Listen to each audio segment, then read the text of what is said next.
Hello everyone, my name is Dr. Manisha Gupta and I am Assistant Professor in Noida Institute of Engineering Technology in MBA department.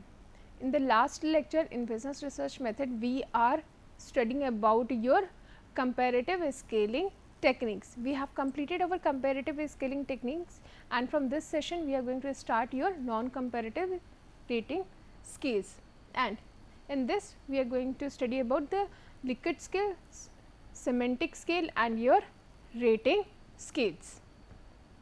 So, we start with the rating scales. So, what is basically the rating scale?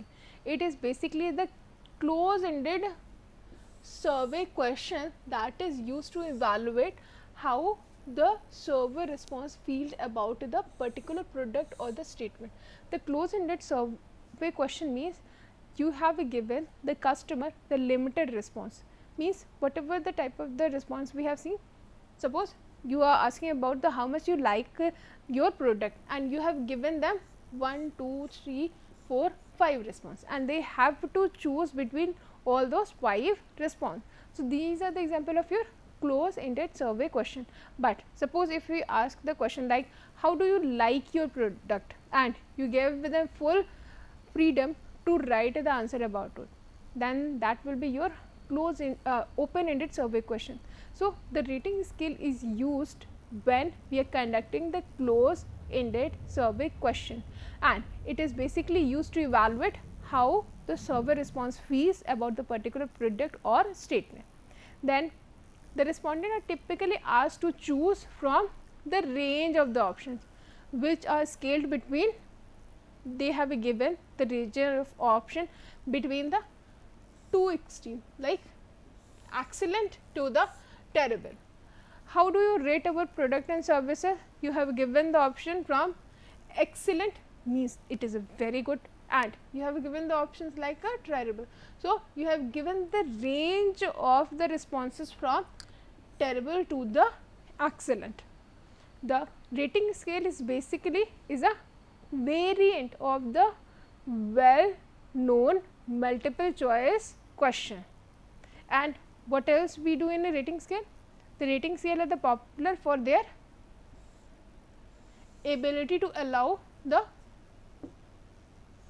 quantitative measures to be applied to more abstract, means in this what we have given, it gives the respondent or the researcher ability to allow your quantitative measures to be applied in the more abstract and the subjective sentiments like your satisfaction, experience, perception, feeling are all the difficult to quantify. It is not easy to quantify these things. So, we use the qualitative data, but when done well as a rating scale and it is useful for the measuring the performance and effectiveness has been application in their personality research.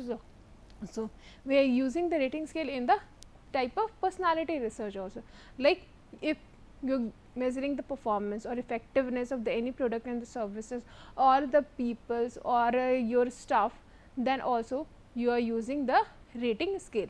So, you have to remember the two things. What is in the rating scale, you will get the series of option or the range of the option from two extreme end, like from the excellent to the terrible.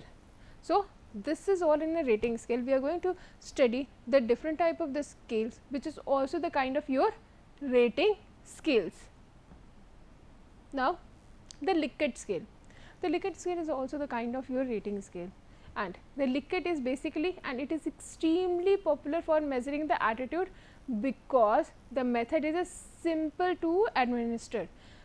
Most of the research in the present time, they are using the Likert scale. It is very popular, and why it is very popular, why the researcher is using it most, because it is very simple to administer, means you can easily make the Likert scale and you can prepare the questionnaire by using the Likert scale. It is very easy, that is why the researcher is preferring most of the time the Likert scale. And the Likert scale, the responses indicate their own attitude. What do we do in a Likert scale? When we conduct a survey and we use the Likert scale, then the response whatever the response we get on the Likert scale, they indicate their own attitude by checking how strongly they are agree to how strongly they are disagree, with the careful worded statement that range from the very positive to the very negative toward your attitudinal objects. And Likert scale may include number of the item in their statement, means they include the number of the items, means number of the response in their statement. Suppose you have asked one question, and for answering those questions they have the number of the responses. And in the Likert scale is basically named for the American social scientist Renesas Likert, who devised this approach in 1932. He has devised this approach in 1932. So, that is why this scale is known as Likert scale. And the Likert scale measures the agreement and disagreement also. What we are going to measure? You can measure agreement and disagreement of the particular statement, or the scale range from the strongly agree to the disagree with the neutral in a center. So, it is important in the Likert scale that you have two extreme point and in mid you have one neutral point, like strongly agree, strongly disagree, and here you have a neutral option. So, in the Likert scale you range from the very high and the very positive point to the very negative point, and in a center you may have some neutral point also, and you can easily quantify the result, means you can easily analyze this result, and it is useful for the highest agreement to be the rated. And how will you rate it, and what value will you give to these responses? Means because it is basically the qualitative data and you have to convert into quantitative data. So, you can give the strongly agreed to the 5, strongly disagree to the 1, and what you can give to the neutral, you may give 3 number to the neutral option. So, this is how the Likert scale is. And what is basically the size of the Likert scale? The Likert scale size is vary from type to type. Most important and the traditionally employed Likert scale is your 5-point Likert scale. Like this is the 5-point Likert scale: strongly agree, agree, neutral, disagree, and strongly disagree. But we can also use the 7-point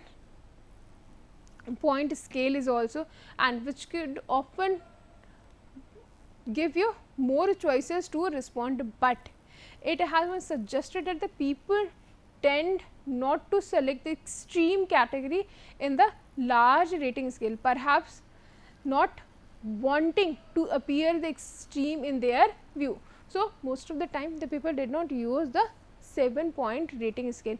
There is the other size of the rating scale is also like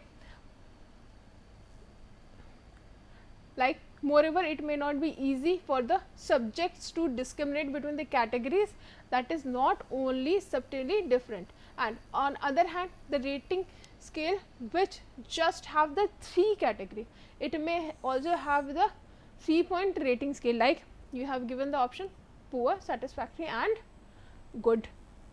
And because most of the time why the people do not use this 3-point rating scale, because they may not able to afford the sufficient discrimination between the responses. That is why the people did not choose the 3-point rating scale. And there is also the even number category also, like there is a 4-point and the 6-point rating scale is also there, and the forced response come down broadly for and against in this statement. And by using the rating scale you will get easily that for and against means how much you like it, how much you dislike it. And what is the advantage of your rating scale? The Likert scale is considered to be the most reliable because under it respond answer such a statement included in a instrument, because you can include the responses in your instrument. And what is the other reason or other advantage of the Likert scale? The Likert scale can be easily used in respondent center and the stimulus center studies. Means if you are conducting the study which is a very respondent center, if a stimulus center, you can easily use the Likert scale. And what are the other advantage? The Likert scale take place less time to construct and is the frequency used by the student in a opinion, and it also take less time to prepare or the construct your questionnaire by using the Likert scale. So, these were the example of your Likert scale. And what is the basic the limitation of the Likert scale is that it can simply examine whether the respondent are more or less favorable to the topic, but we cannot tell how much and how more they are like or dislike. It can easily tell you the how much it is favorable and how much it is unfavorable, but the amount means how much you like it, how much you don't like it, it may not be easily come out from your Likert scale, but you can easily define that the respondent is like your product or didn't like your product, but it does not give you the amount that how much they like it or how much they dislike it.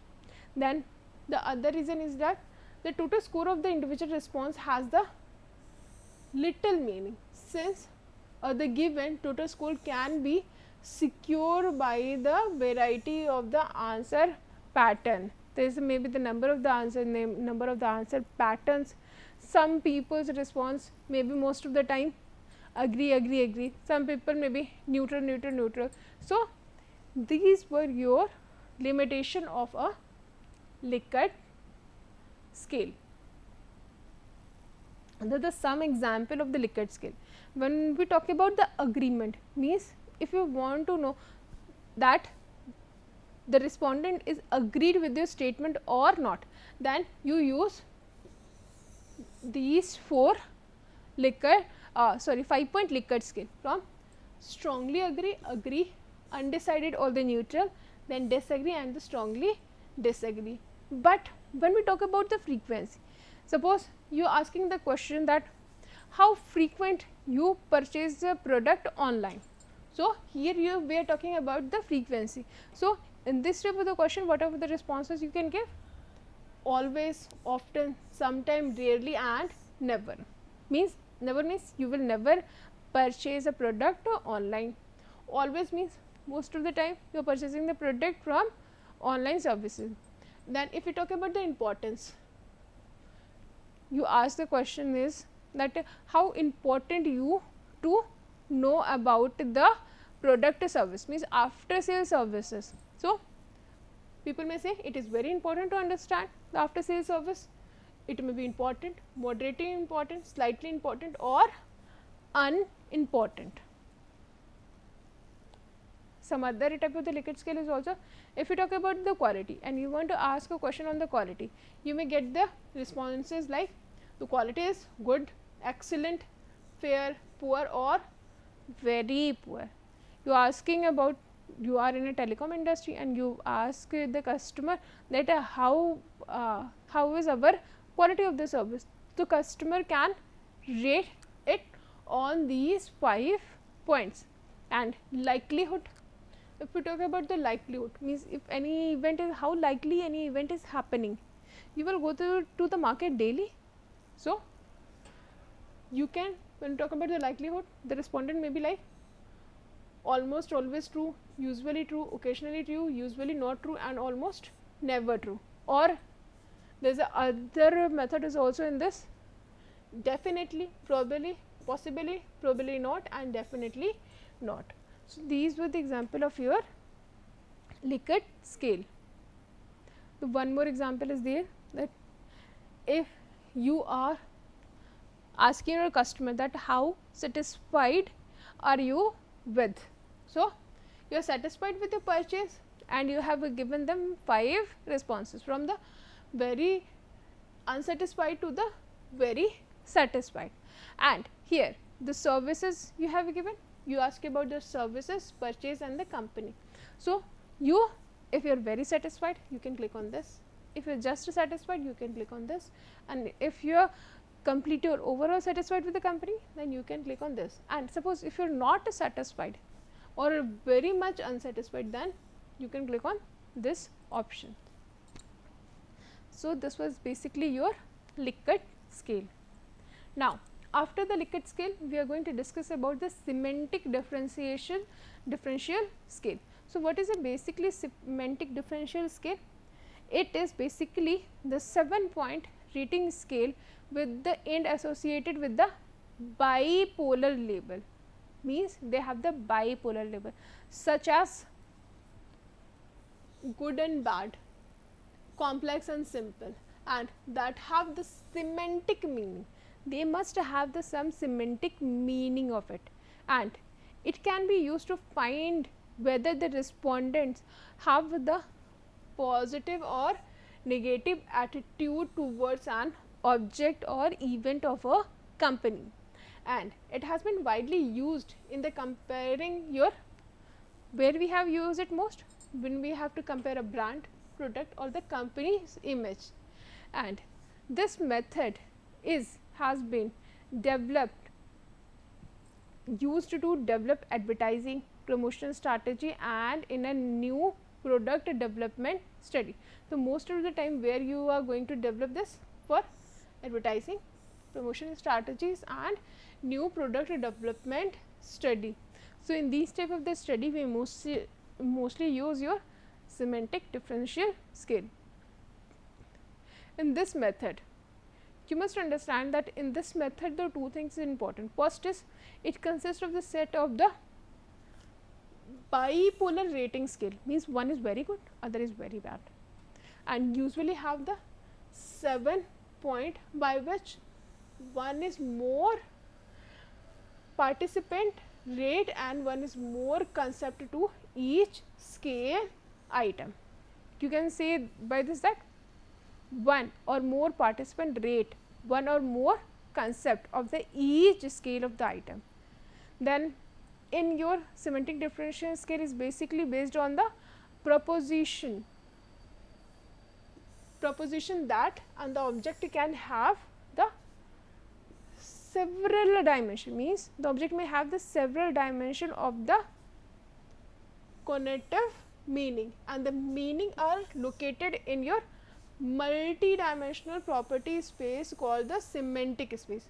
Multi-dimensional space means the properties of the product may have the multiple variable or the multiple factors affecting it. So, it may have the many dimensions. If you talk about the customer buying behavior, they buy the product based on the many reasons. So, they may have the many dimensions like their preferences, their income, their family size. So, it may have the many dimensions, and this may be properly called as your semantic space. The semantic differential scale. So, what is basically the advantage of the semantic differential scale? The semantic differential scale has outdone the other scale like your Likert scale in your vitality, rationality and authenticity. So, your semantic differential scale is better than your Likert scale in their vitality, their rationality and their authenticity, and it has an advantage in terms of language too. There are the two poles adjective for the factor can be measured and the scale connecting both the poles. There is a scale which connect, because from the starting we are saying that in the semantic differential scale they may have a two poles, and these two poles are connected with the scale, and most of the time this scale is of the 7-pointer scale, and it has a more advantage, or researcher may conduct it more because the statement and expected response to the either agree or disagreed with this. Then respondent can express their opinion about the matter in hand of the more accurately entirely due to the polar option provided in the semantic differential scale. means because there is a polar option, then the customer or the respondent may respond it more honestly or in a better way. So, here there is some example of a semantic differential scale. So, what is basically the example of the semantic differential scale?